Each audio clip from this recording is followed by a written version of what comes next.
بسم الله الرحمن الرحيم. إن الحمد لله نحمده ونستعينه ونستغفره ونعوذ بالله من شرور أنفسنا ومن سيئات أعمالنا.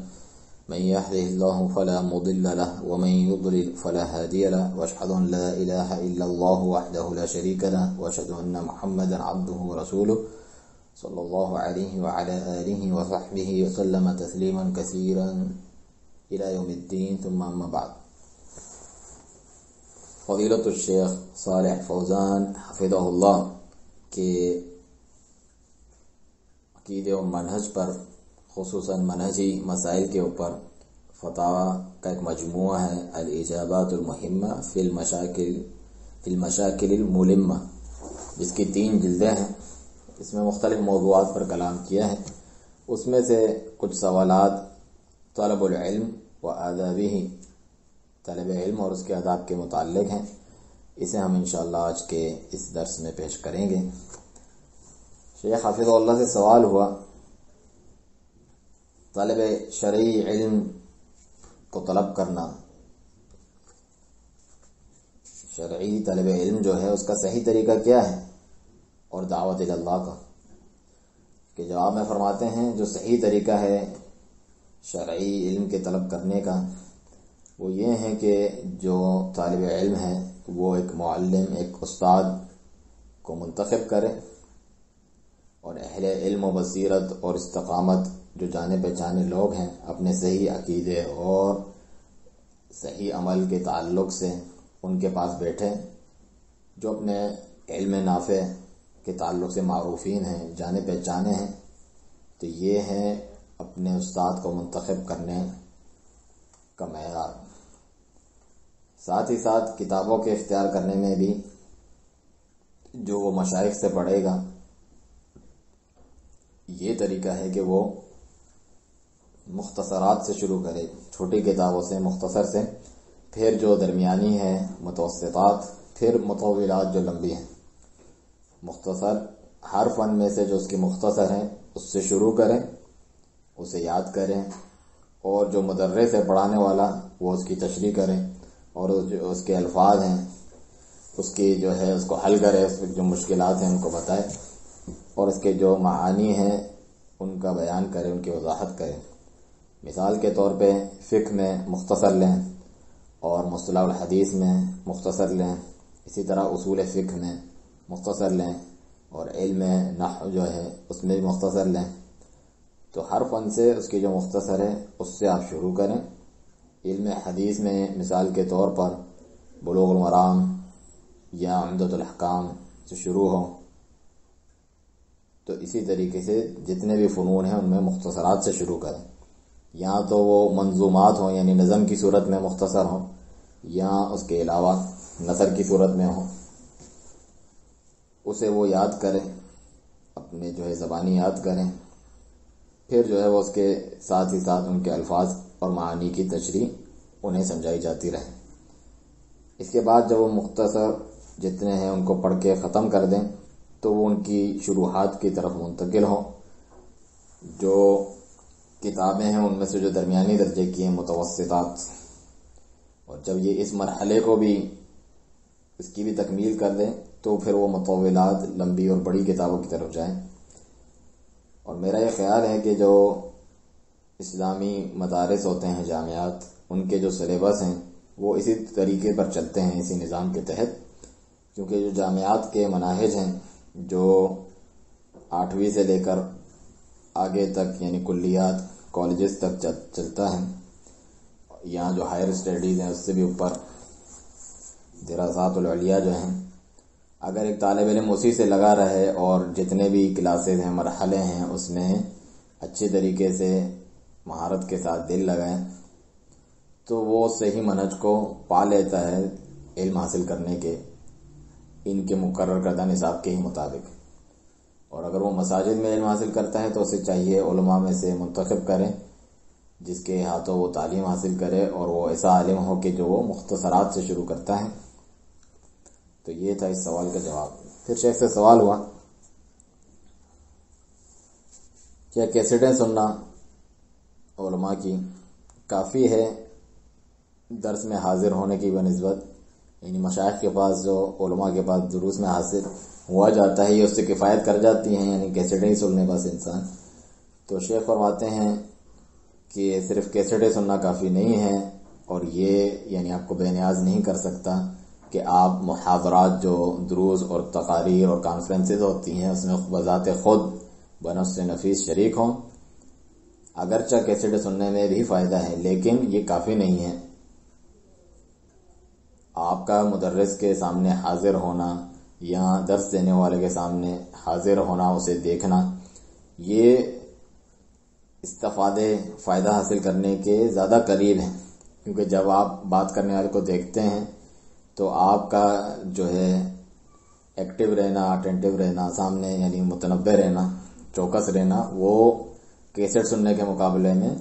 زیادہ اچھا ہوتا ہے، زیادہ چوکس طور پہ ہوتا ہے. کیونکہ ہو سکتا ہے آپ کیسٹ سن رہے ہوں جبکہ آپ غافل ہوں اور آپ اس کی خاص پرواہ نہ کر رہے ہوں اور وہ چلتی جا رہی ہوں. شیخ نے یہ فرمایا، اور موجودہ دور میں اب دیگر وسائل بھی آ چکے ہیں. آپ دیکھ سکتے ہیں کہ جو ہے آن لائن ویڈیو دروس بھی جس طرح ہمارے ابھی ہوتے ہیں اس طرح ہوتے ہیں، اور انسان دیکھتا ہے، اور لوگوں نے محسوس کیا ہے کہ اس میں اور جو نہ دیکھا جائے اس میں فرق ہوتا ہے اپنے توجہ کے اعتبار سے. آگے فرماتے ہیں شیخ صالح الفوزان حفظہ اللہ، لیکن جب آپ بات کرنے والے کو دیکھ رہے ہوتے ہیں اپنے سامنے کہ وہ بات کر رہا ہے تو آپ کا جو ذہن ہے وہ زیادہ متوجہ ہوتا ہے اور فہم کے زیادہ قریب ہوتے ہیں آپ. اسی طریقے سے جو آپ دروس میں شریک ہوتے ہیں بذات خود، اس کا الگ سے اجر ہے جس کا وعدہ نبی صلی اللہ علیہ وسلم نے فرمایا ہے.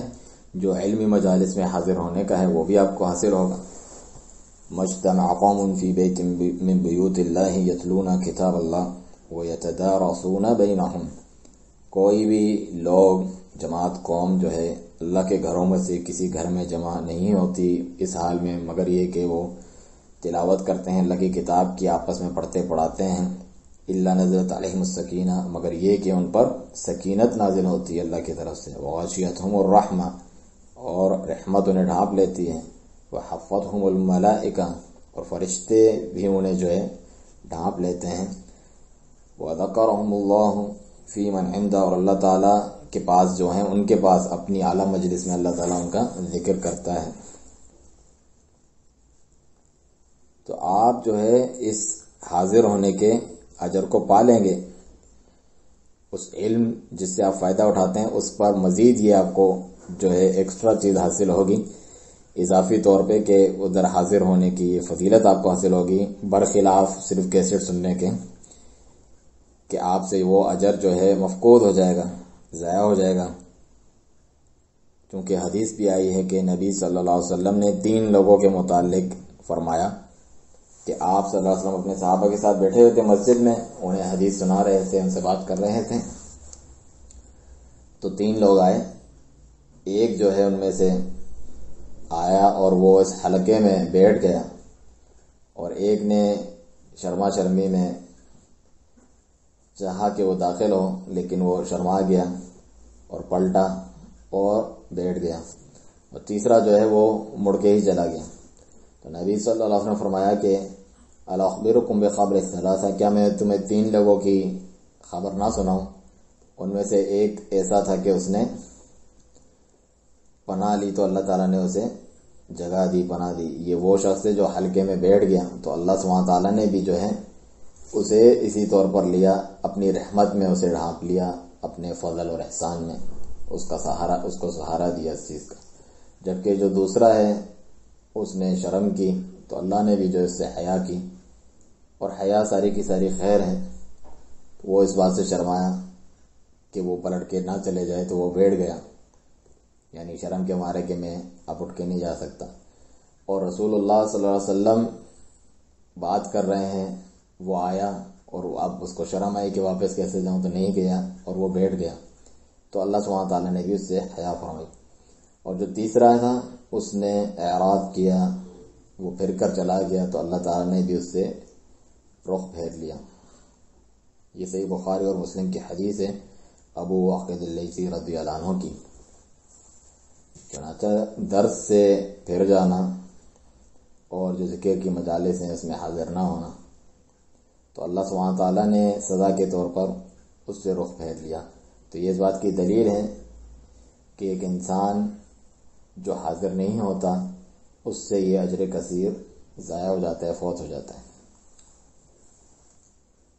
پھر سوال ہوا آپ کی کیا رائے ہیں نوجوانوں کے ایسے مجمع کے لیے، یعنی نوجوانوں کے گروپ جو بیٹھتے ہیں، جیسا کہ مکتبات میں خیر کے لیے بیٹھتے ہیں یا دعوت کے لیے یا اللہ اور اس کے رسول اور مسلمانوں کے حکمران اور عام عوام کی خیر خواہی کے لیے، کیا یہ دعوت پر اثر انداز ہوتا ہے؟ اور کیا یہ اس نص کے خلاف ہے جو حدیث میں آیا ہے خیر خواہی چاہنا، نصیحت چاہنا؟ شیخ جواب دیتے ہیں کہ میری یہ رائے ہے نوجوانوں کے تعلق سے، اللہ سبحانہ تعالیٰ سب کو توفیق دے، وہ یہ ہے کہ اور اللہ تعالیٰ خیر کی حرص میں اضافہ فرمائے کہ وہ علماء پر جمع ہوا کریں، ان کے گرد جو ہے ان کا حلقہ ہو، چاہے وہ مکتبے میں ہو یا مسجد میں ہو، مسجد زیادہ افضل ہے۔ اہم بات یہ ہے کہ ان کا جو جمع ہونا ہے کسی عالم کے گرد ہو جو ان کی رہنمائی کرے، ان کے لیے وضاحت کرے، لیکن بغیر اس کے وہ جمع ہو کہ ان کے پاس کوئی بابصیرت عالم نہ ہو دینی امور کے تعلق سے، عقیدے کے تعلق سے، وہ آپس میں ہی مجتمع ہوتے ہوں، آپس میں ہی جو ہے یہ سب کچھ کام کرتے ہوں، تو اس میں بڑا خطرہ ہے، کیونکہ وہ پڑھیں گے اور اس کا فہم نہیں رکھیں گے، یا پھر غلطی پر مبنی ان کا فہم ہوگا، یا پھر جاہلوں میں سے کوئی آ کے ان کو غلط چیزیں پٹیاں پڑھا جائے گا۔ تو میری یہ نصیحت ہے کہ وہ جمع نہ ہو، نہ مکتبے میں نہ مسجد میں، مگر یہ کہ کسی علماء میں سے عالم کے گرد، اور اس کی تاکہ وہ ان کی رہنمائی کریں اور جو ہے انہیں بصیرت فراہم کرے اور انہیں صحیح راہ کی جانب رہنمائی کرے، لیکن بغیر عالم کے ان کا اس طرح جمع ہونا، اس میں شدید خطرہ ہے۔ اس کی تعلیق میں ایک جو ہے سلف کے بعد آثار ذکر ہیں، امام ابو حنیفہ رحمہ اللہ سے کہا گیا کہ مسجد میں ایک حلقہ ہے جو فقہ دیکھتے ہیں، یعنی فقہ کی کتابوں کو دیکھتے ہیں، تو شیخ جو ہے امام ابو حنیفہ رحمہ اللہ نے فرمایا لہم راس، ان کا کوئی بڑا ہے، یعنی عالم ہے کوئی ان کا جو بیٹھ کر فقہ پڑھ رہے ہوتے ہیں؟ تو لوگوں نے جواب دیا کہ نہیں، تو انہوں نے فرمایا کہ یہ لوگ کبھی بھی فقہ نہیں سمجھ سکتے، نہیں حاصل کر سکتے، یہ کتاب نصیحت والی حدیث میں ہے۔ اسی طرح ابن عقیل سے ایسی قوم کے متعلق پوچھا گیا کہ وہ ایک شخص کے گرد جمع ہوتے ہیں جو ان پر احادیث پڑھ کے سناتا ہے، حالانکہ وہ فقیہ نہیں ہے، تو فرمایا یہ شریعت پر وبال ہے۔ یہ الآداب الشرعیہ ابن مفلح میں یہ روایت ہے۔ پھر شیخ سے سوال ہوا میں نے قرآن حفظ کیا ہے، یعنی کافی مدت ہو گئی ہے، میں نے بہت اچھی طریقے سے قرآن حفظ کیا ہے، عرصہ ہو گیا ہے کافی، لیکن جو میرے مسئول ہیں، یعنی جو میرے جو ہے سرپرست ہیں، جو ذمہ دار ہیں، وہ کہتے ہیں مجھ سے کہ طلب علم نہ کرو کیونکہ تم اس کے اہل نہیں ہو اور کبھی بھی اس سے تمہیں استفادہ حاصل نہیں ہوگا، تمہیں ضرورت ہے کہ تم قرآن کو ہی اس کو ریویژن کرو، اس کا مراجعہ کرو، اور جو تمہارے جو دروس ہیں، تمہارے جو اسباق ہیں، انہی کی دہرائی کرتے رہا کرو۔ تو میں ایسے لوگوں کے ساتھ کیا کروں؟ جزاک اللہ خیرا۔ شیخ جواب میں فرماتے ہیں یہ تو طالب علم سے روکنا ہوا، اس راہ میں رکاوٹ ڈالنا ہوا۔ یہ جو آپ کا مسئول ہے جس نے آپ سے ایسی بات کہی ہے، غلطی پر مبنی ہے، اس نے غلطی کی ہے، بہت بڑی غلطی، کہ آپ کو طالب علم سے روکنا چاہا۔ واجب ہے کہ آپ علم حاصل کریں اور طالب علم میں بتدریج، درجہ بدرجہ، تھوڑا تھوڑا کر کے آگے بڑھیں، طالب علم کو ترک نہ کریں، چھوڑیں نہ۔ اور یہ چیز آپ کو حفظ قرآن سے روکتی تو نہیں ہے، بلکہ یہ تو آپ کی مزید مددگار بنے گی حفظ قرآن کے لیے اور اس کی دہرائی کے لیے، اس کو یاد رکھنے کے لیے۔ طالب علم جو ہے وہ حفظ قرآن اور قرآن کو یاد رکھنے میں بہت زیادہ مددگار ہیں، اور مجھے تو خدشہ ہے کہ یہ جو آپ کا مسئول ہیں شاید صوفیوں میں سے ہو، صوفیوں کے گروہ میں سے ہو، جو طالب علم سے لوگوں کو روکتے ہیں اور کہتے ہیں لوگوں کو کہ بس ذکر میں اور عمل میں مشغول رہا کرو اور طالب علم کو چھوڑ دو، کیونکہ یہ تمہیں عمل سے روک دیں گے، عمل اور ذکر سے اس راہ میں رکاوٹ ہے۔ تو یہ ایک شیطانی چال ہے صوفیوں کے نزدیک، کیونکہ وہ جو ہے علم کو اس طرح سے نہیں لیتے، علم کی کوئی اہمیت نہیں سمجھتے، نہ اسے حاصل کرتے ہیں، اور یہ گمان کرتے ہیں کہ وہ جو علم ہے الہامی طور پر اللہ تعالیٰ کی طرف سے ڈائریکٹ براہ راست انہیں مل جاتا ہے، نہ کہ رسول اللہ صلی اللہ علیہ وسلم کے طریقے سے، ان کے راستے سے، نہ ہی جو معلمین پڑھانے والے ہیں ان کے راستے سے ڈائریکٹ ان کو الہامی طور پر مل جاتا ہے۔ تو ایسے لوگوں سے بھی آپ خبردار رہیں۔ پھر سوال ہوا کہ اللہ تعالیٰ نے مجھ پر احسان کیا ہدایت دینے کے ذریعے ایک عرصہ ہوا، اور میں اب حیران و پریشان ہوں اپنے تعلق سے، کیونکہ میں رغبت رکھتا ہوں، شوق رکھتا ہوں علم حاصل کرنے کا اور علماء کے پاس بیٹھنے کا، لیکن بعض بھائی مجھے یہ کہتے ہیں، جن کے ساتھ میں بیٹھتا ہوں مجھے یہ کہتے ہیں کہ علم حاصل نہ کرو، اور مجھے روکتے ہیں کہ میں طلب علم کے لیے جاؤں، اور کہتے ہیں تم ابھی تک اس بات کے محتاج ہو، تمہیں تو ضرورت ہے اپنی ایمانیات کو جو ہے قوت دو، اسے مضبوط کرو، تمہیں تو پہلے اس کی ضرورت ہے، تو میں کیا کروں اس حالت میں؟ اور آپ کی کیا رائے ہے ان لوگوں کے تعلق سے جو مجھ سے ایسی باتیں کرتے ہیں؟ جزاکم اللہ تعالی خیر۔ شیخ فرماتے ہیں کہ بالکل آپ نے صحیح کہا، ایسے لوگ موجود ہیں، خصوصی طور پہ صوفیوں میں سے، یہاں جو تصوف کی پیروی کرتے ہیں، کہ جو علم سے لوگوں کو بیزار کرتے ہیں، اس سے دور رکھنے کی کوشش کرتے ہیں، بس عبادت پر جو ہے ابھارتے ہیں اور ذکر میں ہی لگائے رکھتے ہیں، علم حاصل کرنے پر نہیں لگاتے، اور کہتے ہیں کہ علم حاصل کرنے میں مشغول نہ ہو، کیونکہ یہ تمہیں عبادت اور ذکر سے پھیر دیں گے، مشغول کر دیں گے، لاپرواہ کر دیں گے۔ اس کی تعلیق میں امام الشافعی رحمہ اللہ کے اقوال کا قول لکھا ہے کہ قراءۃ الحدیث خیر من صلاۃ التطوع، السیر میں یہ روایت ہے کہ حدیث پڑھنا نفلی نماز سے بہتر ہے۔ اسی طرح امام الظاہری رحمہ اللہ کا یہ فرمان کہ کوئی بھی ایسی چیز جس کے ذریعے سے اللہ کی عبادت کی جاتی ہے علم سے زیادہ افضل نہیں، علم کے ذریعے سے جو اللہ کی عبادت کی جاتی ہے طالب علم کے ذریعے سے وہ سب سے افضل ہے، اور حلیہ میں روایت ہے۔ اسی طرح مسعر بن خضام فرماتے ہیں کہ علم جو ہے یہ جو حسب نسب ہوتا ہے انسان کا، اس کو بھی شرف دیتا ہے،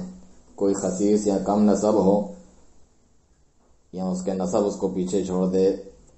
اس درجے کا نہ ہو، تو اس کا جو ادب ہے یعنی علم اس کو بلندی عطا کرتا ہے، یہ بھی حلیہ میں روایت ہے۔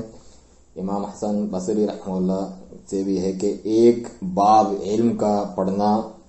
جو میں پڑھتا ہوں میرے نزدیک مجھے زیادہ محبوب ہے الدنیا وما فیہا، دنیا اور جو کچھ اس میں ہے ان سب سے، یعنی حلیہ کی روایت ہے۔ آگے شیخ صالح الفوزان حفظہ اللہ فرماتے ہیں یہ جو طریقہ کار ہے یہ صوفیوں کا پرانا طریقہ چلا آ رہا ہے، جو امام ابن الجوزی رحمہ اللہ نے اپنی کتاب تلبیس ابلیس میں بھی ذکر کیا ہے۔ آپ دیکھیں کہ تلبیس ابلیس علی الصوفیہ فی ترک التشاغل بالعلم، صوفیوں پر ابلیس کی یہ تلبیس کرنا کہ انہیں علم حاصل کرنے چھڑوا کر دیگر چیزوں میں لگائے رکھتا ہے۔ تو فرماتے ہیں کہ یہ بہت بڑی غلطی ہے اور گمراہی ہے، کیونکہ بلا شبہ جو عبادت ہے اور جو ذکر ہے جس کی یہ بات کرتے ہیں وہ بھی تو علم کے اوپر قائم ہے، وہ علم کے بغیر قائم نہیں رہ سکتے صحیح طور پہ۔ فرمان باری تعالی ہے سورہ محمد میں فَاعْلَمْ أَنَّهُ لَا إِلَٰهَ إِلَّا اللَّهُ وَاسْتَغْفِرْ لِذَنبِكَ وَلِلْمُؤْمِنِينَ وَالْمُؤْمِنَاتِ، جان لو کہ بلا شبہ نہیں ہے کوئی معبود حقیقی مگر صرف اللہ، اور اپنے گناہ کی معافی چاہو، بخشش چاہو، اور مومن مردوں اور مومن عورتوں کے لیے بھی۔ واللہ یعلم متقلبکم ومثواکم، تو لازم ہے علم حاصل کرنا سب سے پہلے، ورنہ پھر کس طرح آپ صحیح طور پر عبادت کر سکتے ہیں؟ اور کیسے آپ صحیح اور باطل عبادت میں فرق کر سکتے ہیں، اور کیسے آپ جو شرعی ذکر ہے اور غیر شرعی بدعتی ذکر ہے اس میں فرق کر سکتے ہیں۔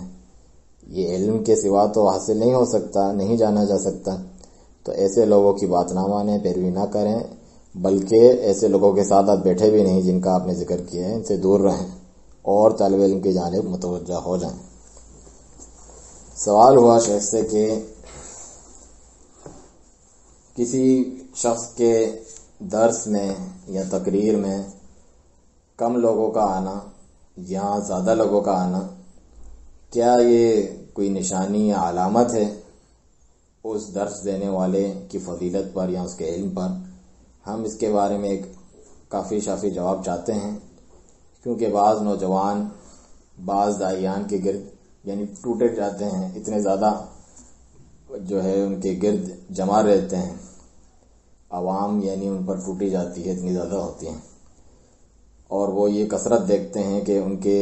جو درس میں اتنے زیادہ لوگ حاضر ہوتے ہیں، تو یہ دلیل ہے اس کے علم اور اس کے فضل کی۔ شیخ فرماتے ہیں کہ میں لوگوں سے ان کے حقوق تو جو ہے غصب نہیں کر سکتا، میں امید رکھتا ہوں کہ کثرت سے کسی کے درس میں حاضر ہونا یہ دلیل ہے، ہو سکتی ہے اس شخص کی فضیلت پر، اس کے علم پر، اور ساتھ میں یہ امید رکھتا ہوں کہ انشاءاللہ ایسا ہوگا، لیکن ساتھ ہی میں یہ بھی نہیں کہتا کہ کسی کے درس میں کم لوگ حاضر ہوتے ہیں تو یہ درس دینے والے کی جہالت کی دلیل ہے۔ میں یہ کہتا ہوں کہ دونوں ہی خیر پر ہیں انشاءاللہ، جس کے پاس زیادہ لوگ آئیں یا جس کے پاس کم لوگ آئیں، دونوں ہی انشاءاللہ خیر پہ ہیں، یعنی بات صحیح ہونی چاہیے، یہ دیکھا جائے۔ اس کے تحت تعلیق میں جو ہے عبد الرحمن بن مہدی کی روایت ہے کہ بشر بن منصور سے پوچھا کہ یعنی جمعہ کے دن بیٹھتا ہوں میں تو لوگ جو زیادہ ہوتے ہیں خوش ہوتا ہوں، کم ہوتے ہیں تو غم ہوتا ہے، تو کہا کہ یہ مجلس بری ہے، واپس نہ لوٹ کے جانا اس مجلس میں، ایسی مجلس میں، تو میں واپس لوٹ کر ادھر نہیں گیا۔ اسیر کی روایت ہے۔ تو شیخ سے سوال ہوا اگر دو لوگ یا اس سے زیادہ کسی گھر پہ جمع ہوں اور وہ کتابیں پڑھنا شروع کر دیں اور بعض احادیث شریفہ پڑھنا شروع کر دیں، تو آپ کی کیا رائے ہے ایسے لوگوں کے بارے میں؟ یہ فرماتے ہیں کہ بعض نوجوانوں کا اسی پر اکتفا کرنا کہ ایک دوسرے سے پڑھتے پڑھاتے ہیں، دروس دیتے ہیں بعض لوگوں کے گھروں میں،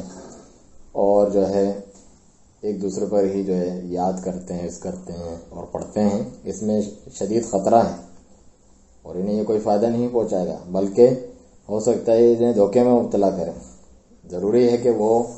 پوری کوشش کریں کہ علماء سے ان کے گھر جمع ہوں، ان کے پاس بیٹھیں، چاہے وہ کسی بھی جگہ ہوں، کسی بھی مکان ہوں، لیکن گھروں پر بیٹھنا اور نوجوانوں کے اس طرح گروپ بنانا جاہلوں کے کہ وہ خود پڑھتے ہیں اور شر کرتے ہیں اور خود ہی تفسیر کرتے ہیں، اس میں عظیم خطرہ ہے۔ ایسی حالت سے تو یہ بہتر ہے کہ وہ اپنی جہالت میں گھر بیٹھے رہیں، اس سے بہتر ہے کہ وہ یہ اعلیٰ طریقہ استعمال کریں،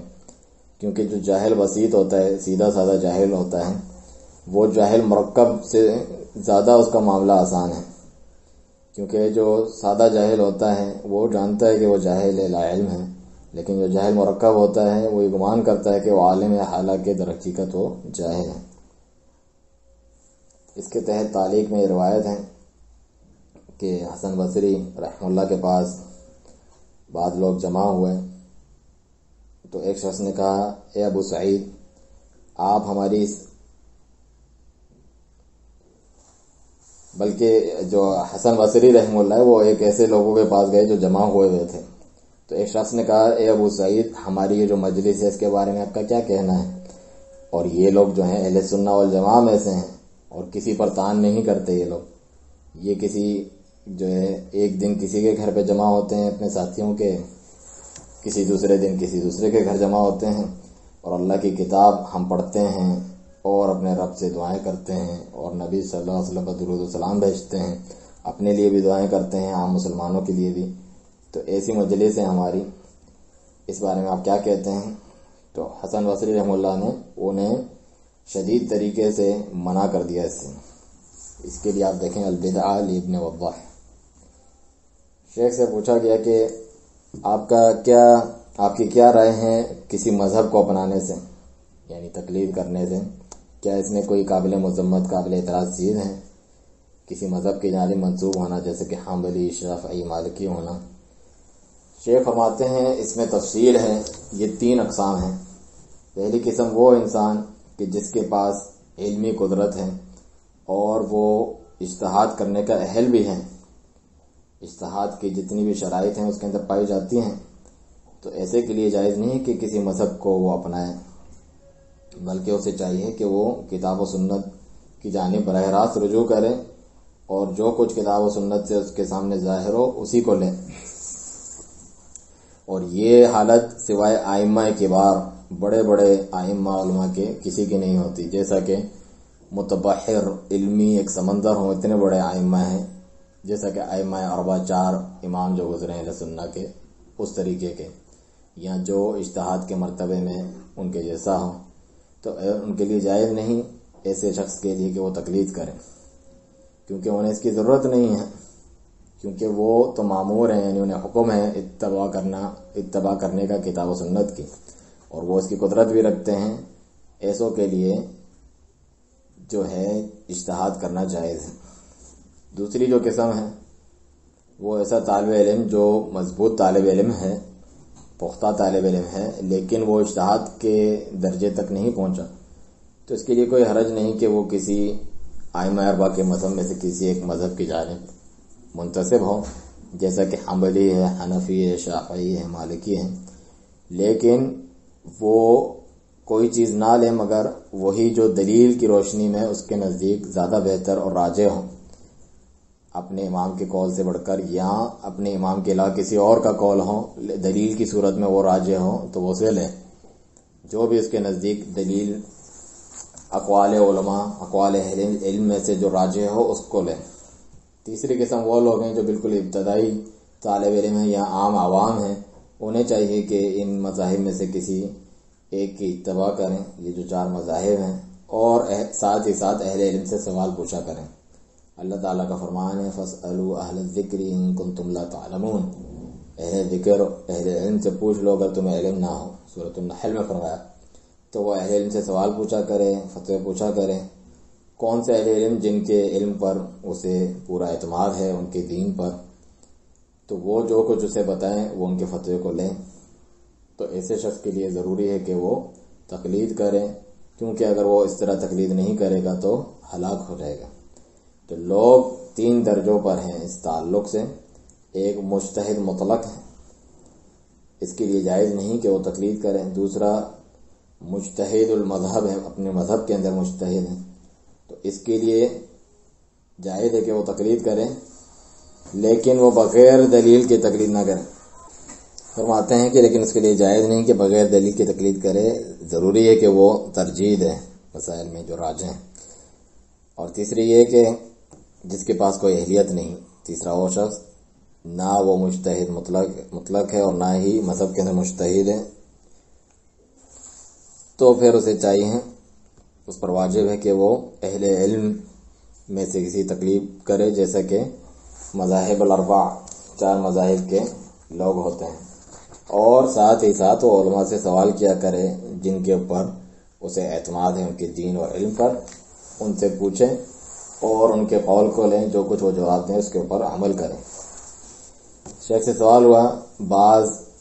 ہمارے موجودہ دور میں قرآن کریم حفظ کرنے کے دورے ہوتے ہیں 1 مہینے کے تقریباً، اسی طرح سنت کو حفظ کرنے کے بھی دورے ہوتے ہیں مختصر وقت میں، اور اس پر وہ بڑے بڑے انعامات بھی رکھتے ہیں۔ کیا آپ ہمیں نصیحت کرتے ہیں کہ ہم اس میں داخلہ لیں، اس جیسے دوروں میں؟ شیخ جواب فرماتے ہیں حفظ کرنا اچھی بات ہے، لیکن حفظ کرنے سے مقصود کیا ہو؟ مقصود ہے کہ فقہ اور فہم ہو، لیکن آپ جو ہے بس یاد کرتے جائیں، حفظ کر لیں بخاری، مسلم اور جتنی امہات الکتب ہیں، حالانکہ آپ ان کے معنی کو نہ سمجھتے ہو، تو پھر کیا فائدہ ہے حفظ کرنے کا؟ تو میرے بھائی، اگر تم تھوڑا سا حفظ کرو لیکن فقہ کے ساتھ، فہم کے ساتھ، تو یہ زیادہ اچھی بات ہے، یہ صحیح ہے۔ سوال ہوا شیخ سے کہ آپ کی کیا نصیحت ہے میرے لیے اور میرے جیسے دوسرے لوگوں کے لیے کہ ہمیں علماء کے پاس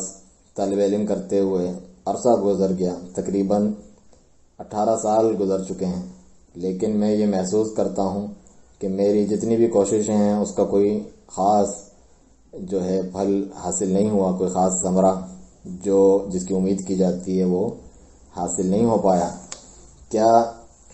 میں پھر چھوڑ دوں طالب علم کو اور اس سے آگے بڑھ کر دیگر چیزوں میں مشغول ہو جاؤں اور اپنے آپ کو فارغ کر دوں صرف عبادت کے لیے؟ یہ بات آپ کے علم میں رہے کہ میری عمر تقریباً 40 برس ہو چکی ہے۔ شیخ جواب دیتے ہیں کہ طالب علم سے تھکنا نہیں چاہیے، کبھی بھی اس سے اکتاہٹ کا شکار ہو کر بیزار نہیں ہونا چاہیے، علم حاصل کرتے رہو، اگرچہ آپ کا فہم بہت تھوڑا ہو، آپ کا ادراک اور فہم تھوڑا ہی کیوں نہ ہو، پھر بھی لگے رہو۔ تھوڑا سا علم ہونا عمل صالح کے ساتھ، اس میں بھی بہت زیادہ برکت ہے، اس میں بہت زیادہ خیر ہے، اور طالب علم کو لگاتار جاری رکھنا بلا شبہ یہ خیر ہے، اور طالب علم خود ایک عبادت ہے۔ طالب علم تو جو ہے افضل عبادات میں سے ہیں، جو نفلی نماز سے بھی زیادہ افضل ہیں، کیونکہ جو نفلی نماز ہے اس کا فائدہ آپ کی اپنی ذات تک محدود ہے، لیکن جو طالب علم ہے اس کا فائدہ متعدی ہے، یعنی آگے تک پہنچنے والے لوگوں کو آپ خود بھی اس سے جو ہے مستفید ہوں گے اور دوسرے لوگ بھی اس سے فائدہ اٹھائیں گے، خود بھی اپنے لیے فائدہ آپ لیں گے اور دوسروں کو بھی فائدہ پہنچا پائیں گے۔ تو طالب علم خود ایک عبادت ہے اور اس میں کوئی شک نہیں۔ شیخ سے پوچھا سوال کہ بہت زیادہ سوالات آئے ہیں جس میں یہ کہا گیا ہے کہ ایک طالب علم کا کیا موقف ہونا چاہیے جو بعض ائمہ کرام کی کتب میں شدید قسم کا طعن ہے امام ابو حنیفہ رحمہ اللہ کے اوپر کہ وہ ایسے تھے، ہمارے یہاں بھی کافی مشہور ہیں، جیسا کہ سب سے مشہور کتاب السنہ امام عبداللہ بن امام احمد کی جو ہے رحمۃ اللہ علیہما، اور اس کے علاوہ کتابیں، ان کے تعلق سے ہمارا کیا موقف ہونا چاہیے؟ ایک طالب علم کا شیخ فرماتے ہیں کہ یہ بات صحیح ہے کہ کتاب السنہ امام عبداللہ بن امام احمد جو ہیں اس کے آخر میں امام حنیفہ کے خلاف کافی باتیں لکھی ہیں، اور جو سلف صالحین تھے ان کا مقصد جنہوں نے امام ابو حنیفہ رحمہ اللہ پر کلام کیا ہے وہ اس زاویے سے تھا کہ بلا شبہ امام حنیفہ رحمہ اللہ جو ہیں وہ قیاس کے اوپر بہت زیادہ اعتماد کرتے تھے، یعنی دوسروں کی بنسبت، اور قیاس جو ہے اس میں کوئی شک نہیں کہ یہ بھی ایک شرعی دلیل ہے، کیونکہ جو اصول ہیں دلائل کے وہ کیا ہیں؟ کتاب، سنت، اجماع اور قیاس۔ لیکن جو ائمہ ہیں وہ قیاس کی جانب نہیں جاتے تھے مگر صرف مجبوری میں اور ضرورت کے تحت، جب انہیں کوئی دلیل نہیں ملتی کتاب و سنت کی تب وہ وہاں جاتے تھے، اسے استعمال کرتے تھے، جب انہیں کتاب و سنت یا اجماع میں سے کوئی دلیل نہ ملے تو پھر وہ قیاس کے ذریعے بات کرتے ہیں۔ جبکہ جو امام ابو حنیفہ رحمہ اللہ ہیں وہ اس میں کافی وسعت اختیار کرتے ہیں۔ اس چیز پر مواخذہ کیا ہے جنہوں نے بھی انہیں پکڑا ہے، ان پر عیب لگایا ہے کہ وہ قیاس میں بہت زیادہ کشادگی کرتے ہیں، توسع اختیار کرتے ہیں، یعنی حد سے زیادہ۔ اور بعض جو محققین ہیں انہوں نے ان کی جانب سے دفاع کرتے ہوئے یہ جواب دیا ہے کہ امام ابو حنیفہ رحمہ اللہ جو ہیں وہ رہتے تھے عراق میں فتنوں کے زمانے میں، یعنی شدید ترین فتنے تھے احادیث وضع کرنے کے، احادیث گڑھنے کے، وہاں پر رسول اللہ صلی اللہ علیہ وسلم پر جھوٹی احادیث باندھنے کے۔ تو وہ جو ہے اپنے قیاس پر اعتماد کرتے اس ڈر کی وجہ سے کہ اتنے زیادہ لوگ جو ہیں جھوٹے کذابین ہیں اور وضاعین ہیں، یعنی حدیثیں گڑھنے والے ہیں، ان سے بچتے ہوئے، کیونکہ جھوٹ بہت ہی عام تھا، منتشر تھا، پھیلا ہوا تھا عراق میں، برخلاف حجاز، مکہ اور مدینہ کے، وہاں پر اہل روایت، اہل حدیث اور متقین لوگ جو ہے اہل حدیث اور اس میں ماہر لوگ موجود تھے۔ جبکہ جو عراق ہے اس کے تعلق سے کہا کہ یہ وہ سبب ہے کہ امام ابو حنیفہ رحمہ اللہ نے اعتماد کیا اور توسع اختیار کیا قیاس پر۔ تو آپ جلیل القدر امام ہیں، اس میں کوئی شک نہیں، اور وہ جتنے بھی ائمہ اربعہ ہیں ان میں سے سب سے زیادہ پرانے اور قدیم ہیں، پہلے کے ہیں۔ آپ نے تابعین سے اور یہ بھی کہا جاتا ہے صحابہ سے علم حاصل کیا، تو آپ جو ہیں جلیل القدر امام ہیں اپنے علم کے پہلو سے اور اپنے عقیدے کے اعتبار سے اور اپنے دین کے اعتبار سے۔ جس چیز پر آپ کو پکڑا ہے، مواخذہ کیا ہے، وہ یہی ہے کہ آپ قیاس میں توسع اختیار کرتے تھے۔ بہرحال ہم یہ نہیں چاہتے کہ اس قسم کے سوالات اور مسائل اچھالے جائیں، پھیلائے جائیں۔ ہم جو ہے محبت کرتے ہیں امام ابو حنیفہ رحمہ اللہ سے، وہ ہمارے امام ہیں کیونکہ وہ ائمہ اہل سنہ والجماعہ میں سے ہیں۔ پھر سوال ہوا شیخ سے کہ بعض بھائی ہر ہفتہ وار جمع ہوتے ہیں، اور یہ جو جمع ہونا ہے ان کا جو اجتماع ہے اس میں دروس ہوتے ہیں اور وعظ و نصیحت ہوتی ہے، اور وہ درس شروع کرنے سے پہلے یا وعظ و نصیحت کرنے سے پہلے قرآن میں سے کچھ پڑھتے ہیں، اس کی تلاوت کرتے ہیں، اور اس کو انہوں نے عادت بنا لیا ہے ہمیشہ کے لیے۔ اس کا کیا حکم ہے؟ ہمیں ڈر ہے کہ یہ کہیں بدعت نہ ہو۔ شیخ جواب فرماتے ہیں کہ یہ بدعت نہیں ہے۔ صحابہ کرام جب جمع ہوتے تو وہ ایک کو حکم دیتے اور وہ ان میں سے قرآن پڑھتا۔ اسی طرح ہمارے جو مشائخ ہیں اس ملک میں، یہ بھی اپنے جلسے اور دروس جو ہیں وہ قراءت قرآن سے شروع کرواتے ہیں۔ اس کی تعلیق میں لکھا ہوا ہے کہ سماحت الشیخ عبدالعزیز بن باز رحمہ اللہ اپنے گھر میں جو ان کی مجلس ہوتی تھی جمعہ نماز کے بعد، وہ کتاب اللہ کی آیات سے شروع کرتے، پھر ان کے جو ہے تفسیر کرنا شروع کر دیتے ہیں۔ اسی طرح شیخ محمد بن عثیمین رحمہ اللہ لقاء المفتوح جو ان کے گھر پر ہوتا تھا، کھلی مجلس ہوتی تھی ان کے گھر پر، تو وہ بھی آیات کی تفسیر سے شروع کرتے، پھر لوگوں کے جو حاضرین ہیں ان کے سوالات کے جواب دیتے ہیں۔ سوال ہوا شیخ سے کہ میں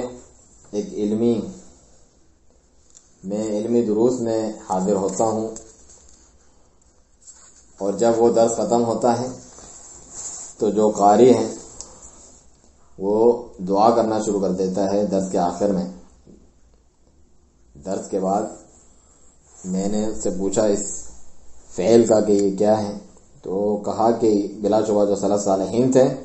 ان کی عادت میں سے تھا کہ وہ اپنی مجالس کو دعا سے ختم کرتے، اور کہا کہ امام الحسن البصری رحمہ اللہ اپنی مجالس کے اختتام پر اپنے ہاتھ اٹھاتے اور دعا کرتے۔ میں امید کرتا ہوں آپ سے کہ آپ اس مسئلے کی وضاحت فرمائیں گے۔ شیخ جواب میں فرماتے ہیں کہ اس میں کوئی حرج نہیں، اچھی بات ہے، کیونکہ بلا شبہ جو دعا ہے وہ مشروع ہے، اور مجالس کو ختم کرنے پر بھی مشروع ہے، خصوصاً جب اہل علم کے اجتماعات ہوں، اسی طرح مساجد میں، تو یہ ایک اچھی بات ہے،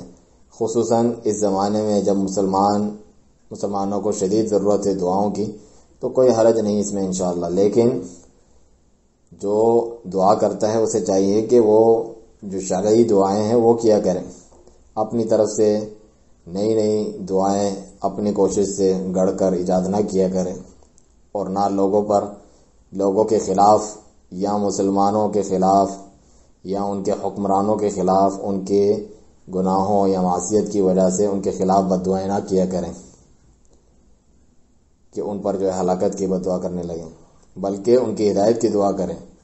اور اللہ سبحانہ تعالیٰ انہیں حق کی جانب ہدایت دے، اس کی دعا کریں، حق کی جانب رہنمائی فرمائے۔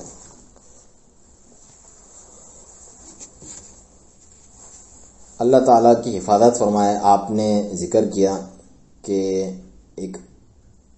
عالم کے لیے افضل ہے کہ وہ فتویٰ دینے سے پرہیز کرے، پرہیزگاری دکھائے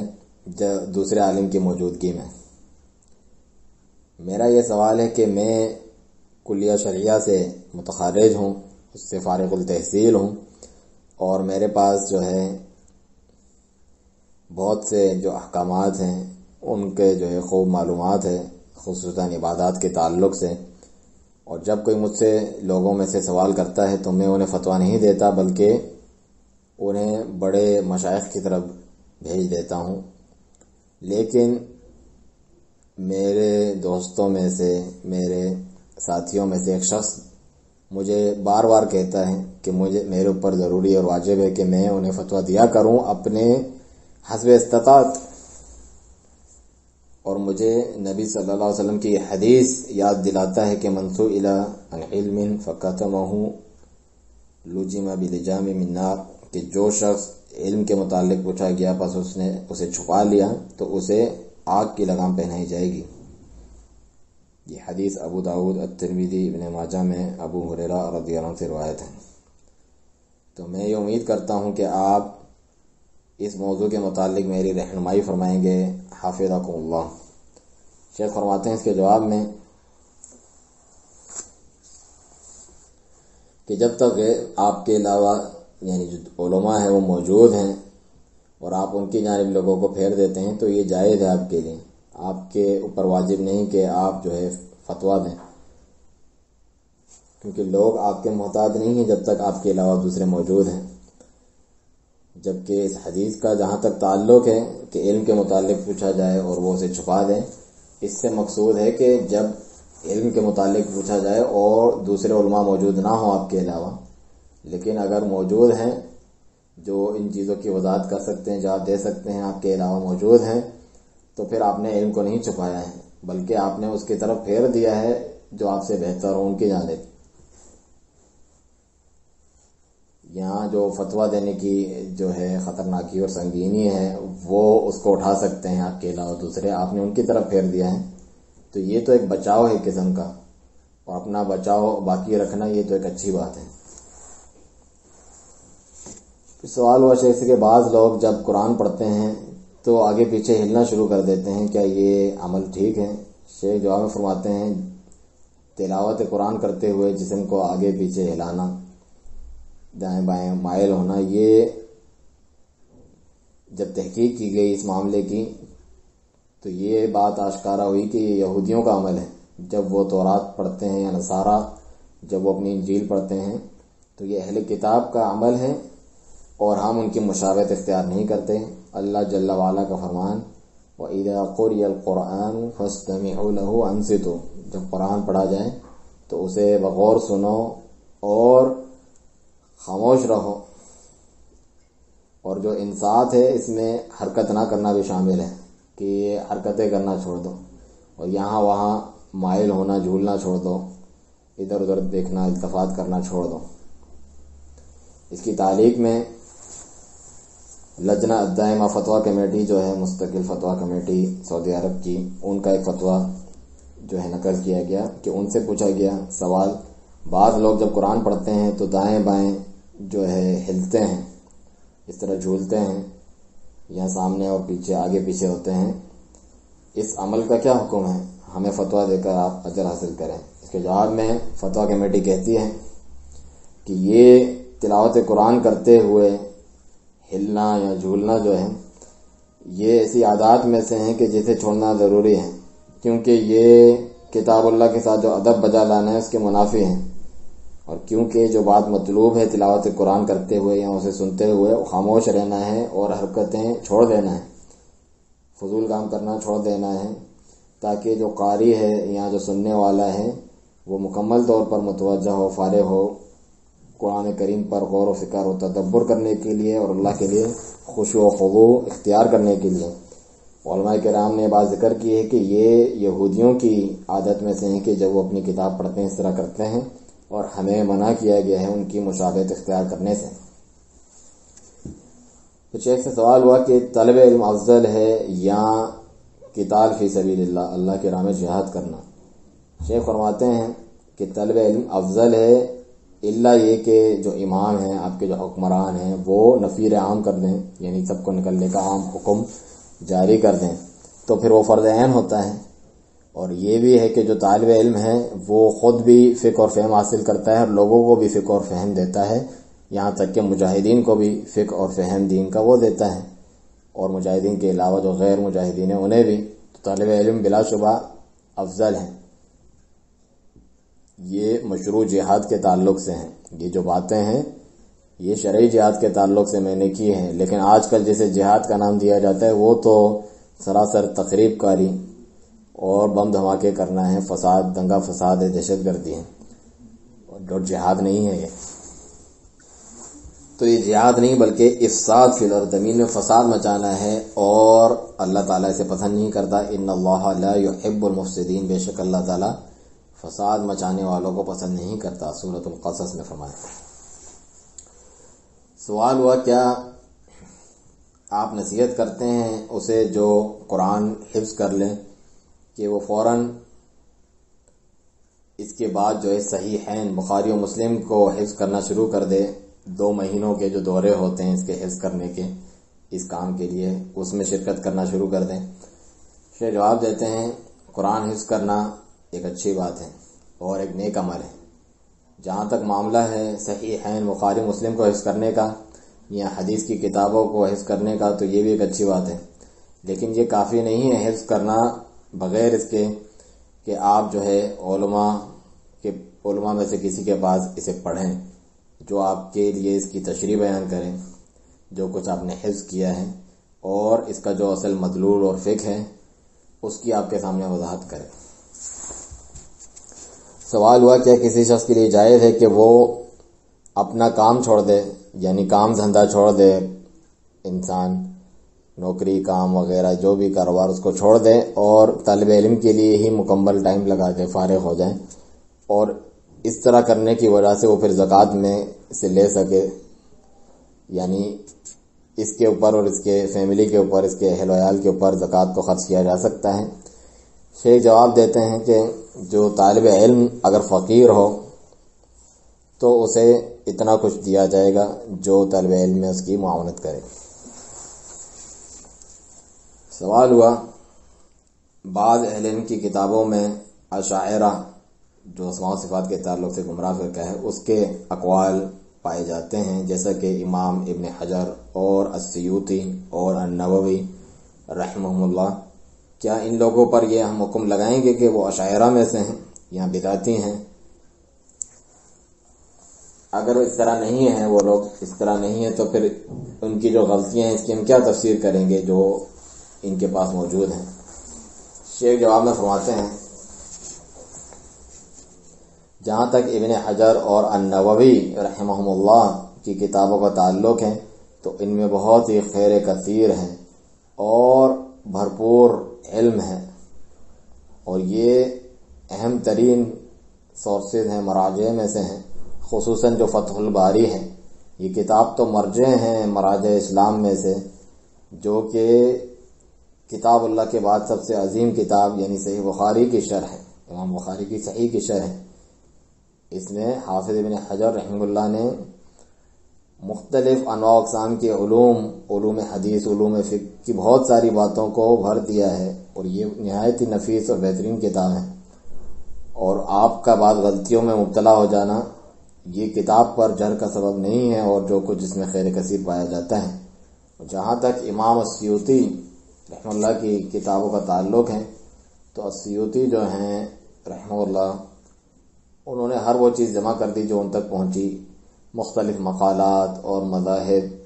اور مختلف انواع و اقسام کے علوم بغیر ان کی تفتیش کیے ہوئے یا ان میں جان پڑک کر کے صحیح چیز لیے ہوئے سب کچھ جمع کر دیا، تو وہ محض جمع کرنے والے ہیں۔ جیسا کہ اس کی تعلیق میں لکھا ہوا ہے کہ اللجنہ الدائمہ جو فتویٰ کمیٹی ہے سعودی عرب، ان کے بھی ایک فتوے میں بات ہے کہ جو سیوطی ہیں وہ حاطب اللیل ہیں۔ یہ ایک مثال دی جاتی ہے، ایسے جو لکڑہارے ہوتے ہیں رات کے اندھیرے میں لکڑیاں جمع کرتے ہیں، اس میں صحیح غلط سب جمع کر دیتے ہیں، سب رطب یابس سب جمع ہوتے ہیں، تو وہ سب کچھ علم گلم جو بھی ہے سب جمع کر دیتے ہیں۔ سوال ہوا کہ میں ایک ایسا شخص ہوں جو کتاب اللہ حفظ کرنے اور اس کی تفسیر کو سیکھنے پہ مداومت مستقل مزاجی سے اختیار کرتا ہوں، اسی طرح ہمیشہ مسلسل جو ہے میں کتب حدیث اور عقیدہ وغیرہ بھی پڑھتا رہتا ہوں، اسی طرح میں بعض دروس میں بھی حاضر ہوتا ہوں، علمی دروس میں، تقاریر میں۔ کیا یہ التفقہ فی الدین، دین میں فقہ اور فہم حاصل کرنا میں شامل ہوگا؟ یہ جو میری حالت ہے، شیخ فرماتے ہیں یہ اس میں شمار ہوگا تفقہ فی الدین میں، لیکن یہ کافی نہیں ہے تفقہ فی الدین کے لیے، بلکہ ضروری ہے کہ آپ کسی درس کو لازم پکڑیں اور کتاب کو پورا پڑھیں، معلمین کے پاس، اساتذہ کے پاس، مدرسین کے پاس، خود بخود اسے نہ پڑھیں جبکہ آپ ابتدائی ہیں، ابھی آپ نے ابتدا کی ہے، آپ شروع میں ہیں۔ ضروری ہے دو میں سے ایک بات، یہاں تو آپ جو ہے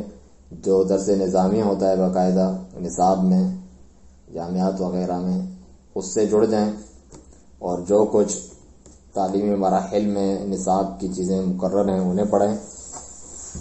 یا پھر آپ اہل علم کے حلقات جو مساجد میں ہوتے ہیں ان سے جڑ جائیں اور ان پر کتابیں پڑھیں اور وہ آپ کے لیے اس کی تشریح کریں. یہ ہیں صحیح طریقہ علم حاصل کرنے کا. مگر یہ کہ محض پڑھتے جانا تو یہ کافی نہیں ہے طالب علم کے لیے. شیخ سے سوال ہوا کہ بعض لوگ علماء اور داعیان کے بارے میں باتیں کرتے ہیں اور جب انہیں نصیحت کی جائے یعنی ان کے خلاف باتیں کرتے ہیں. جب کوئی انہیں نصیحت کرے تو وہ کہتے ہیں یہ تو جرح و تعدیل میں سے ہیں، یعنی یہ کر سکتے ہیں، ہم کرتے ہیں. شیخ جواب دیتے ہیں کہ صحیح کہا کہ یہ جرح کے باب میں سے ہیں، لیکن یہ والی جرح جو ہے حرام ہے، آپ کے لیے جائز نہیں ہے. جو علماء کے بارے میں غلط باتیں کرتے ہیں وہ دو میں سے ایک شخص ہو سکتا ہے. یا تو وہ شہوات کی پیروی کرنے والے لوگ ہیں، فسق و فجور اور گناہوں میں مبتلا، تو وہ علماء سے نفرت کرتے ہیں جب علماء کے پاس کنٹرول ہو، کیونکہ وہ انہیں زبردستی ان چیزوں سے روکتے ہیں جو وہ کرنا چاہتے ہیں، فسق و فجور اور حرام شہوات میں پڑنا چاہتے ہیں. تو اس وجہ سے وہ ان سے بغض رکھتے ہیں، کیونکہ وہ ان کی ان خواہشات کے درمیان آڑے آ جاتے ہیں، حائل ہو جاتے ہیں اور اس میں مبتلا ہونے سے انہیں ڈراتے ہیں. دوسرا وہ شخص ہو سکتا ہے جو صاحب ہوا ہو، اپنی خواہش پرستی پر چلتا ہو، جو مختلف منحرف صحیح راہ سے ہٹے ہوئے میلانات اور منحرف رجحانات رکھتا ہو، یعنی اہل بدعت کی طرف ہو، اور علماء جو ہے اس چیز میں اس کی موافقت نہ کرتے ہوں، تو وہ اس وجہ سے ان سے نفرت کرتا ہے کہ وہ اس کے جو فکری انحراف ہے اس میں اس کی موافقت نہیں کرتے، ہاں میں ہاں نہیں ملاتے، اس کے مذہب میں جو انحراف ہے، جو ٹیڑھ پن ہے، اس کی تائید نہیں کرتے، جو مختلف رجحانات وہ رکھتا ہے، اور اسے تفرقے بازی سے منع کرتے ہیں، اسے یہ جماعت بندی حزبیات جو دھڑے لوگ بناتے ہیں اس سے روکتے ہیں. اور وہ جو ہے حزبیات کا عاشق ہے اور وہ تفرقہ بازی، مختلف تنظیم سازی اور حزبیات کا عاشق ہے. اس وجہ سے وہ جو ہے بغض رکھتا ہے، نفرت کرتا ہے کہ علماء حزبیت سے اس کو روکتے ہیں. تو حاصل کلام یہ ہے کہ جو علماء سے بغض رکھتا ہے اور ان کے خلاف باتیں کرتا ہے اس میں کوئی خیر نہیں، کیونکہ اگر اس میں کوئی خیر ہوتی تو وہ اہل علم سے، مومنین سے، اللہ کے اولیاء سے محبت کرتا. سوال ہوا شیخ سے کہ بعض طالب علم ایسے ہیں کہ جن کا کوئی کام دھندا نہیں سوائے اس کے کہ وہ علماء کی غلطیوں کی ٹو میں لگے رہتے ہیں، اس کے پیچھے پڑے رہتے ہیں اور ان کی توہین کرتے ہیں، ان کی شان میں تنقید کرنے کی کوشش درپے رہتے ہیں اور انہیں غلط ثابت کرنے میں لگے رہتے ہیں. تو ہم امید کرتے ہیں آپ سے کہ ایسے نوجوانوں کے لیے کچھ نصیحت فرمائیں. شیخ فرماتے ہیں جو طالب علم ہے وہ طالب علم کی جانب متوجہ رہیں، اس کا سروکار یہ نہ ہو کہ کیل و کال، یہ بات اس سے سنی اس سے سنی، یہ چل رہا ہے. علماء کی اپنی قدر و منزلت ہے، ان کی فضیلت ہے، واجب ہے کہ آپ ان کا احترام کریں. اگرچہ کسی سے کوئی غلطی ہو، ان میں سے یعنی اہل علم میں سے کسی سے غلطی ہو، تو کوئی بھی معصوم نہیں سوائے رسول اللہ صلی اللہ علیہ وسلم کی غلطیوں سے بچا ہوا نہیں. آپ جو ہے ان کے غلطیوں کی ٹوہ میں لگ کر اس کے درپے نہ رہا کریں اور اسی میں مشغول نہ رہا کریں، اس طور پہ کہ طالب علم کو چھوڑ دیں. ہمیں چاہیے کہ ہم علم کے پیچھے لگیں، علم کو حاصل کریں اس کے اہل سے. جب تک علماء موجود ہیں تو ہم اس موقع غنیمت کو، اس فرصت کو غنیمت جان کر ان سے علم حاصل کریں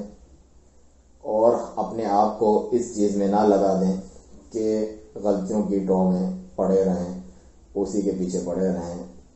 اسی کا ہم سروکار رکھیں، اسے نہ ہو.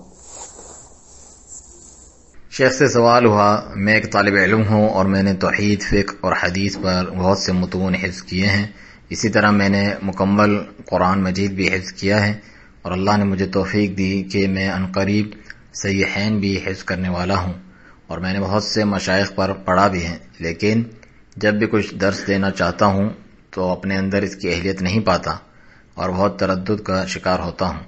یہ بات علم میں رہے کہ میں تقریباً 12 برس سے طلب علم کر رہا ہوں.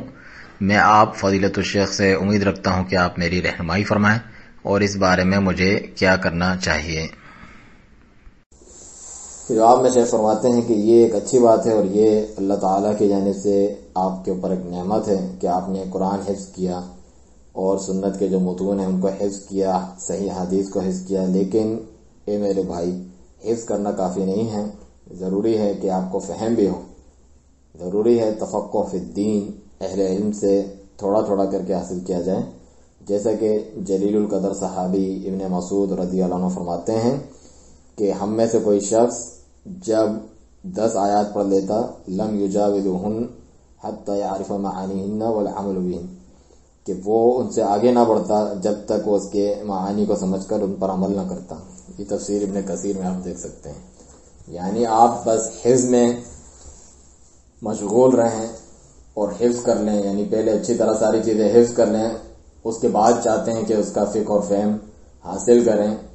جب آپ پورا حفظ کر کے اس کو ختم کر چکے ہوں۔ یہ ایک کارآمد طریقہ نہیں ہے۔ جو صحیح کامیاب اور کارآمد طریقہ ہے وہ یہ ہے کہ حفظ بھی آپ تھوڑا تھوڑا کریں اور اس سے آگے نہ بڑھیں جب تک وہ حفظ کیے ہوئے کو اس کا فہم ساتھ ساتھ آپ نے حاصل نہ کیا ہو۔ فہم بھی حاصل کرتے جائیں، حفظ بھی کرتے جائیں، تو آپ ایسا نہ کریں، نہ قرآن میں سے نہ سنت میں سے۔ تو یہ صحیح تعلیم کا طریقہ ہے۔ آپ سے کیا چیز مطلوب ہے؟ وہ یہ ہے کہ آپ نے جو کچھ چیزیں محفوظ کی ہیں، لکھی ہیں، ان کو بار بار دیکھا کریں، ان کی دہرائی کریں، کسی مشائخ کے پاس یا مشائخ کے کسی گروہ کے پاس، ہر شیخ کے پاس، ہر عالم کے پاس جو مختلف فنون میں سے کسی فن کے ماہر ہیں ان کے پاس جائیں، اور اس طریقے پر آپ تھوڑا تھوڑا کر کے چلتے جائیں کہ حفظ اور فہم ساتھ ساتھ آپ کا چلتا جائیں۔ یہ ہے صحیح طریقہ۔ اور جہاں تک بات ہے کہ بات کرنے کی، یعنی اسپیچ دینے کی، لوگوں کو درس دینے کی، تو یہ اس کے بعد کا مرحلہ ہے اور اس کا معاملہ آسان ہے۔ بات کلام پہلے کس چیز پر ہوتا ہے کہ اس کی اہلیت ہے انسان پر، اور اپنی بنیادیں جو تاسیس ہیں اس نے مضبوط کی ہے نہیں کی، پہلے اس پہ بات کرتے ہیں۔ جبکہ اس کو آگے پہنچانا، ابلاغ جسے کہا جاتا ہے، تبلیغ کہا جاتا ہے، دعوت اللہ ہے، یہ بات کا قضیہ ہے، بات کا معاملہ ہے۔ اس کے بارے میں تو یہی حکم ہے کہ اگر آپ اس کی استطاعت رکھتے ہیں کہ آپ اس کو لے کے کھڑے ہوں تو وہ آپ کریں، لیکن یہ کب؟ اس کی اہلیت حاصل کرنے کے بعد اور اپنی بنیادیں مضبوط کرنے کے بعد۔ آپ کے پاس وہ معلومات ہوں تو پھر یہ اچھی بات ہے، لیکن ابھی فی الحال آپ نے چیزیں اور نصوص یاد کیے ہیں، بس حفظ کیے ہیں، اور آپ کی جو افکار ہیں مشوش ہیں، یعنی پراگندہ خیال ہیں، آپ اس میں یعنی بھرا ہوا ہے آپ کے اندر، یہ چیزیں بکھری ہوئی ہیں آپ کے افکار۔ کیونکہ کیا وجہ ہے اس کی؟ کیونکہ آپ نے ان کے معانی اور فقہ اور ادراک کے ساتھ انہیں اچھے طریقے سے نہیں سمجھا پڑا ہے۔ تو لازم ہے کہ جب آپ اس طرح کریں گے تو آپ کے افکار اس طرح منتشر ہوں گے، بکھرے ہوئے ہوں گے، سوچ آپ کی ایک جگہ جمع نہیں ہوگی، کیونکہ آپ نے علم جو ہے صحیح منہجی طریقے سے حاصل نہیں کیا، جو تھوڑا تھوڑا کر کے آگے بڑھتا ہے۔ مثال کے طور پہ حدیث میں اگر آپ نے مختصرات سے شروع کیا اور بلوغ المرام کو جو ہے آپ نے حفظ کر لیا پہلی چیز، اور آپ نے اسے کسی مشائخ میں سے کسی پر پڑھا، پھر جو ہے آپ نے عمدۃ الاحکام حفظ کی جو کہ صحیح ہیں، بخاری مسلم سے ہی ماخوذ ہے، اسے آپ نے پڑھا مشائخ میں سے کسی کے پاس، علماء میں سے کسی کے پاس۔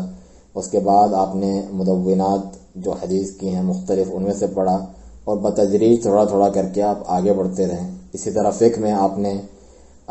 آداب المشی علی الصلاۃ سے شروع کیا، پھر جو الدلیل کا متن پڑھا، الذات کا متن پڑھا،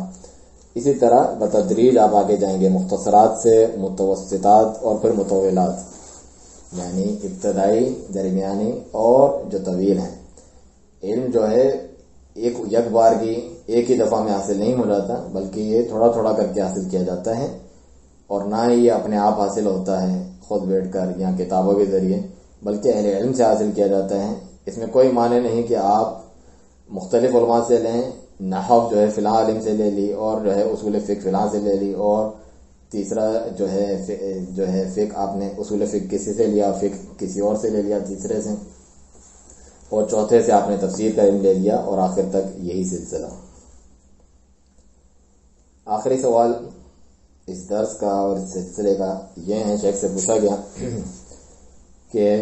ہم چاہتے ہیں نبی صلی اللہ علیہ وسلم کے اس فرمان، اس حدیث کی وضاحت آپ سے کہ قیامت کی نشانیوں میں سے ہیں کہ علم جو ہے عند الاصاغر، اصاغر صغیر کی جمع یعنی چھوٹے لوگوں کے سے علم حاصل کیا جائے گا۔ اور یہ جو حدیث ہے طبرانی نے الکبیر میں روایت کی ہے، اللہ لکھائی نے شرح اصول اعتقاد اہل سنہ الجماعہ میں، اور الحیثمی نے مجموع الزوائد میں، اور الطبرانی نے جو روایت کی اس میں ابن لہیعہ ہے جو کہ ضعیف ہے۔ بہرحال ادھر اصاغر سے کیا مراد ہے، شیخ سے یہ سوال ہوا۔ شیخ فرماتے ہیں اصاغر سے مراد ہے حدثاء الاسنان، جو ابھی کچے لوگ ہوتے ہیں، نوجوان، نو عمر اور نا تجربے کار، کیونکہ جو نوجوان ہوتے ہیں، کم تجربہ لوگ ہوتے ہیں، غیر پختہ، ان کے ہاں جذباتیت پائی جاتی ہے، عدم تثبت ہوتا ہے، چیزوں کی تحمل مزاجی کے ساتھ تحقیق نہیں ہوتی، جبکہ جو کبار السن بڑی عمر کے ہوتے ہیں ان کے ہاں یہ چیزیں پائی جاتی ہیں۔ تو بالجملہ یہ بات تو صحیح ہے، یعنی عام طور پہ، لیکن اس میں کوئی ایکسیپشنل کیسز بھی ہوتے ہیں کہ بعض ایسے اصاغر ہیں، یعنی کم عمر ہی کیوں نہ ہو، ان کے ہاں بہت بھرپور علم ہوتا ہے اور وافر عقل ہوتی ہے، جیسا کہ ابن عباس و معاذ رضی اللہ عنہما کم عمر تھے۔ یہاں علماء میں سے بعض شاذ و نادر اس طریقے سے گزرے ہیں کہ جو صغر سنی کم عمری کے باوجود جو ہے علم میں بہت بلند پایا ہو گئے تھے۔ اس کے ساتھ ہی یہ جو سوال جواب طالب علم اور اس کے معنی کے متعلق ہیں ختم ہوئے۔ اللہ سبحانہ تعالیٰ سے دعا ہے کہ جو صحیح سلف صالحین کے طریقے کے مطابق طالب علم ہے حاصل کرنے ہیں، اس پر عمل پیرا ہونے، آگے تک پہنچانے کی توفیق دے۔ وسبحانک اللہم وبحمدک، اشہد ان لا الہ الا انت، استغفرک واتوب الیک۔